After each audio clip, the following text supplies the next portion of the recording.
तक्षशिला गुरुकुल चॅनेलमध्ये आपले स्वागत आहे।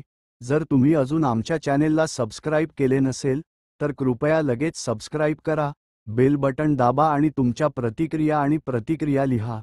तुमच्या मित्रांसोबत जास्तीत जास्त शेअर करा। आम्ही 6 महिन्यांत ऑनलाइन कुंडलिनी राजयोग दीक्षा आणि कुंडली सक्रियकरण प्रदान करतो। कुंडलिनी राजयोगात आपण काय शिकवतो?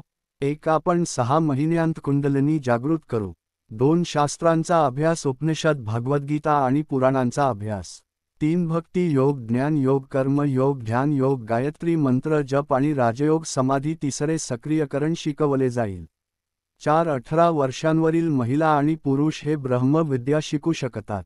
तपस्वींनी पाळायचे 5 नियम: ब्रह्मचर्य, मांसाहार त्याग, मद्यपान सोडणे, दुर्गुणांपासून दूर राहणे, गुटखा आणि सिगारेट सोडणे।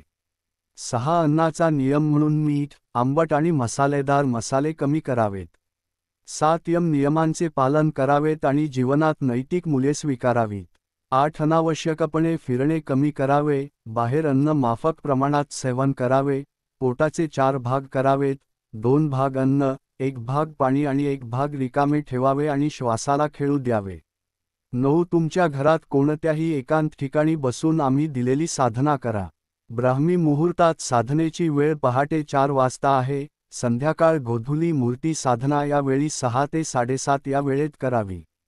10. आपली साधना करण्याची पद्धत म्हणजे सकाळी 4 वाजता उठणे, तोंड धुणे, पूर्वेकडे किंवा उत्तरेकडे तोंड करून बसणे, पद्मासन किंवा सिद्धासन किंवा सरलासन करणे आणि शरीर सरळ ठेवणे।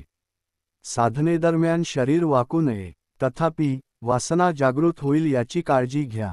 11. प्रारंभिक प्राणायाम, नाडीशोधन, 10 सेकंद श्वास घेणे आणि 10 सेकंद श्वास सोडणे हे 20 दिवसांसाठी दिवसातून 24 वेळा करावे। त्यानंतर दीक्षा घेतल्यानंतर 5 पायऱ्या दिल्या जातील। या साधनेत येणारे 12 अनुभव: प्रथम सोपी गती, नंतर कठीण गती, नंतर आनंददायी गती। 3 प्रकारचे अनुभव येतात।